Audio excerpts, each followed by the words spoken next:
Giuseppe Bruccoleri, presidente provinciale dell'Associazione Nazionale Polizia di Stato. Si apre questa sede a Licata e oltre all'importanza c'è anche il significato dettato dall'intitolazione ad Annalisa Cianchetti. Eh sì, Annalisa ho avuto la fortuna di conoscerla, era un'ottima collega, un'ottima ragazza, sempre solare.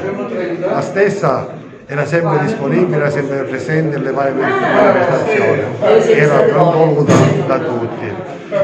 Dopo il suo decesso è stato dal direttivo, dal dottore Castelli, voluto che questa sezione, questo gruppo fosse dedicato a lei, in memoria di Annalisa. Che lei ha fatto nella sua città, che l'ha ospitata in Licata.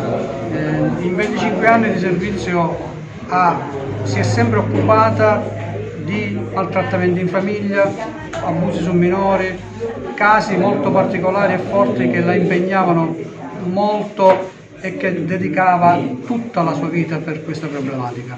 Oggi noi vogliamo rendere grazie a lei, a tutto quello che ha fatto per noi, per tutta la famiglia e per tutta la città.